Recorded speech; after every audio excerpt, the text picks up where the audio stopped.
Last week it was the 150th anniversary of the Battle of Gettysburg, a great opportunity to commemorate history for those of us who are interested in such things, and one of the ways in which I commemorated the battle was to play a game about it, and the game that I chose was Gettysburg, Badges of Courage by Columbia Games. This is a game in the Columbia block game system. It shares many ideas with other Columbia block games. If you have played one, it is not that hard to pick up another one, such as this one, for example.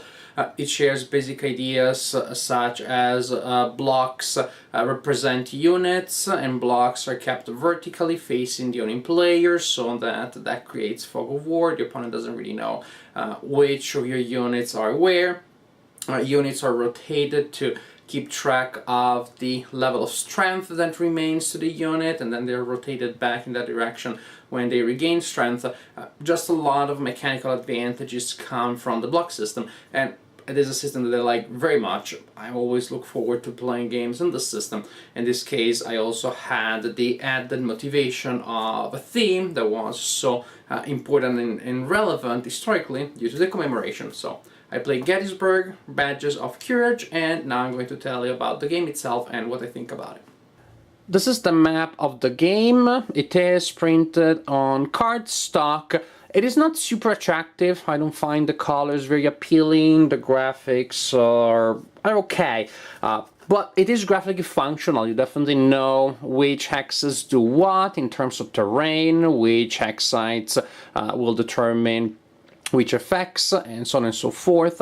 On the other hand, the map would probably benefit from being a little larger. These hexes sometimes can get crowded. You will have areas on the board with a high concentration of blocks and a map with larger hexes. Therefore, a larger map simply would make things easier, but this is not a deal breaker by any means. In any case, Gettysburg. Here we have the town of Gettysburg, surrounded by very well-known locations such as the Peach Orchard, Round Top, Little Round Top, Devil's Den. And since it is Gettysburg, you probably know the gist of it. The Confederates will enter from this direction mainly. There will be an initial confrontation here if you're playing the campaign game, or at least the day one scenario. There are scenarios that cover all different days of the game, and then of course you have a campaign game that covers the entire battle. And then after the initial confrontation, the Union troops will regroup, probably, that's what they should do, around this area here, taking advantage of the hills as good defensive positions, and also there are defensive positions here and here. And from that point on, the Confederate player will have to start pushing against those defensive positions, well, to win the game. Because, as you can see, there are areas on the map with yellow circles containing numbers. Those are victory areas. The players earn victory points by taking and retaining control of those areas. Players can also score victory points by eliminating enemy units. And at the end of each scenario, or at the end of each day, if you're playing a scenario that lasts for more than a day, you will determine victory. You will see if the players have scored enough victory points to win the game. That means that the Confederate player will try, most likely, to achieve an early victory by taking control of as many locations as possible and eliminating as many Union blocks as possible.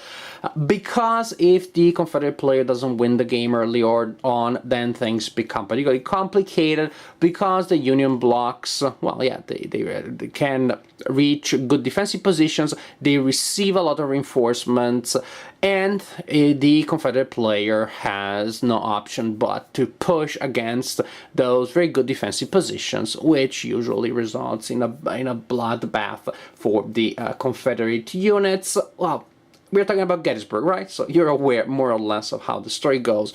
This is exactly how it should go in a game that wants to model the Battle of Gettysburg.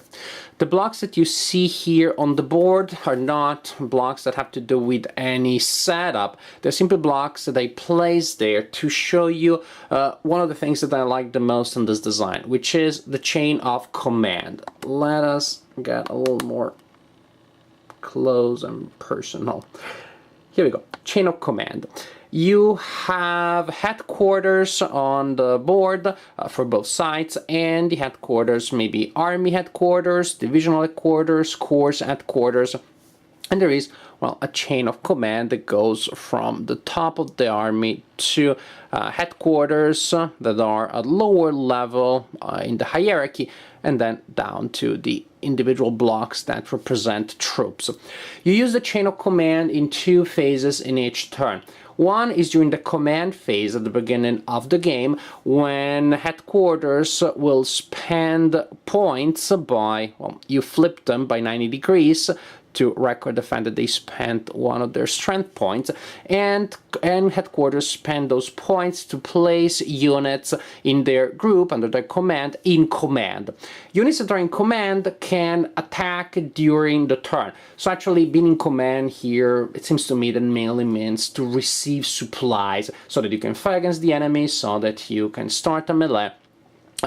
Differently from other games, units that are out of command can move normally. In many games, if you're out of command, you cannot do anything or not much. Here you can still move normally. Command really only has to do with being able to attack in enemy units, at least during the main phase of the game. So you need to have units in command, and you need to spend points so that your units can attack. You also use the chain of command during the supply phase at the end of each turn. And this is used to replenish strength points in the headquarters, and also to rebuild strength points for blocks that may have lost those points during the game. How does it work? Well, you see that headquarters have a number printed in a small box there, a yellow box. That is both the number of supply points that a block generates by spending a strength point, and also the range up to which those blocks, those points can be sent. For example, Lee has a range or a command rating of 2. That means that during the supply phase I could spend a strength point on Lee, and that point generates 2 supply points that can be sent up to 2 hexes away. Now, suppose that he decides to send 1 to this commander here, that then is replenished, and 1 to this commander here. Now, these 2 commanders decide to do the same, that is, to spend a supply point to generate supply points for other units that are below them in the army hierarchy. For example, Hill spends a point, generates 3 supply points that can be sent to commanders that are under him up to 3 hexes away, and so we use those 1, 2, 3 points to give points to units that may not have them yet. And then, of course, supply points can be used to supply, that is in the supply phase, to rebuild troops in the same group of the headquarters that is lending or sending that supply point. For example, again, this commander here spends a strength point, generates 2 supply points that can be given to unit under his command. Oopsie. Voila.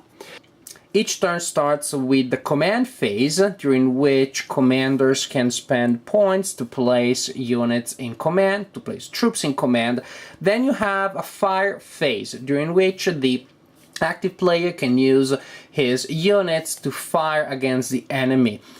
Infantry and cavalry can only fire into adjacent hexes, and artillery can fire up to 3 hexes away if it has a line of sight to the target. It is very important that the fire phase comes before the movement phase and the melee phase. Why so? Well, because it gives a huge advantage to the defender.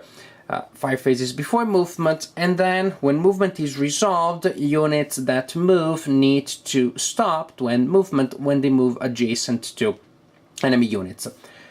What does that mean? Suppose that the Confederates are attacking this position, then it is their turn. Fire phase, well, only this artillery unit could fire because none of the other units are adjacent to the opponent. After the fire phase, you have movement, and units that move, for example, there, or there, or there, will have then to and movement because they moved adjacent to an opponent. And that's it. They cannot do melee because they cannot enter the hex of the defender because they moved adjacent to it. They have to stop.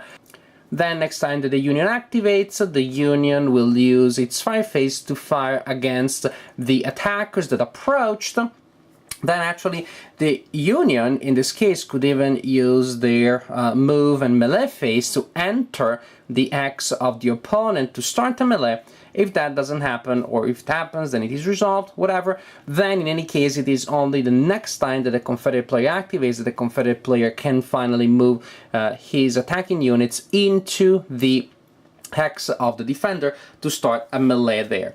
So first you have a fire phase. Then you have the move phase. During the move phase, units can also enter hexes that contain blocks belonging to the opponent, but again, that pretty much only if they start the move phase adjacent to the opponent. After movement and melee, you have the supply phase, which works the way I explained earlier.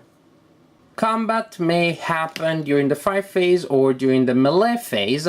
During the fire phase, all active blocks under command that want to fire, well, simply fire. To resolve that fire, each unit rolls a number of dice equal to its present number of strength points, which is the number on top of the block when the block is standing vertically, or the number facing the opponent when the block is like this, laying down, face up. You roll that number of dice, in this case a 3, and you score a hit against the opponent for each number that you roll, which is equal to or lower than the red number printed in the top right corner of the block. The latter is only used during melee to establish initiative. So during the fire phase, you simply roll and inflict hits on the opponent. Each hit is recorded by turning the enemy block that took the hit by 90 degrees. During the melee phase, then you also use these red letters here to determine initiative. All A blocks attack before all B blocks before C blocks, and within the same letter, blocks of the defender attack before blocks of the attacker. For example, suppose that these two blocks are attacking these two blocks. There's an A here and no B's defending, so the A block will fire first. Then we have several B blocks, but the B blocks of the defender will attack before those of the attacker. In this case, if these blocks of the Confederate player are attacking these blocks belonging to the Union player, this is the order in which you will resolve the attacks left to right. And the hits are applied to the enemy blocks with the highest amount of strength points at the time in which the hits are inflicted. Combat is not simultaneous, you inflict and apply hits before the opponent gets to roll his dice. And if there is a tie, then the winning player chooses which block will receive the next hit. I like this game. I definitely like it. I think it has a lot of good things to it. I like the way the traditional block system is implemented here with a couple of twists that make this game very much its own and not just another block game in a Gettysburg situation with a Gettysburg theme. For example, the reversal of the move and fire phase in other games usually doesn't work like that. That definitely gives a lot of advantage to the defender. That will mean that the Union player will have advantages after taking control of the hills and of the areas surrounding the town of Gettysburg. Very historical, it works very well. I like the chain of command. That's definitely my favorite part of the game, and I like, of course, how it interacts with, well, with the military problems, military strictly speaking, that is positioning units, attacking, maximizing terrain for defensive effects, etc, etc, etc. The great thing about the chain of command is, yes, it adds that extra challenge. You need to be able to keep the chain intact, you need to keep it working, you need to decide how you assign your points. Fun stuff, really fun stuff. Now, as for the flow and the pace of the game, the first day is possibly the most quote-unquote exciting. Why so? Well, because you have the initial attack from the Confederates. The Union player is taken aback a little bit, needs to reorganize defenses, needs to trade time for space, or vice versa. Actually has to find the balance between the two, because retreating too early will give too much of an advantage to the Confederate player that will be able to take control of a lot of locations. Not retreating enough, just standing there and being attacked by an outnumbering quantity of Confederate troops also can be bad, because the Confederate player can inflict losses on the Union player. That means victory points. That means that if you retreat too early, or you do not retreat enough as the Union player, there are several ways in which the Confederate player may win an early victory, may win at the end of the first day by simply accumulating enough victory points to win the game. But if the Union player survives the first day, then the game changes quite a bit in flavor, in pace, because it slows down to what from the outside looks a little bit like a meat grinder. It becomes a matter of attrition. The Union player receives a good number of reinforcements during the game, especially in the night between the first and the second day, takes control of the hills and stays there. And the Confederate player will attack those hills and trying to dislodge the Union units, trying to inflict losses. And that will not be easy because of all the mechanics here that facilitate things for the defenders. Because of this, definitely you will see situations akin to Pickett's Charge or the fight for Little Round Top. The mechanics do reproduce that. Incredibly bloody, incredibly difficult to perform attacks for the Confederates against the strong positions that the Union is holding. And it is a matter of attrition then, but we still a lot of decisions that you have to make. You have to choose, of course, where you're sending your replacement points, where you rebuild units, what are the strongest points of your line that you will keep strong, what are the things that you can afford to leave a little undefended. The Union player may decide to detach part of his defensive forces to try to counterattack against some of the victory point areas that are closer to the city of Gettysburg. Even though the situation will be a line of Confederate units pushing against a line of Union units that are in good defensive position, even though that is the situation from the outside, there are still decisions to be made. However, the game does feel different, the game does slow down, and it becomes a little less quote-unquote exciting. It is not so much about daring maneuvers anymore. It is about concentrating forces, launching powerful attacks that will not be nearly as powerful when you actually manage to launch the attack after the defender took a turn. And then you repeat the procedure until, well, something happens and the situation turns one way or the other. But this is the Battle of Gettysburg. What else did you expect? This is a game that, to me, does capture the flavor of the Battle of the events in a quite nice way, a way that is not overcomplicated, that has a lot of interesting elements due to the block games, to the block system, the terrain, and the specific mechanics of this game. I like it. If you would like to play a game with just a faster pace, with more mobile maneuvers, then maybe this is not a game for you. But then maybe games about the Battle of Gettysburg, generally speaking, are not exactly what you're looking for. Overall, I definitely enjoyed playing this game, and to me it was a very good way actually to commemorate an event such as the Battle of Gettysburg.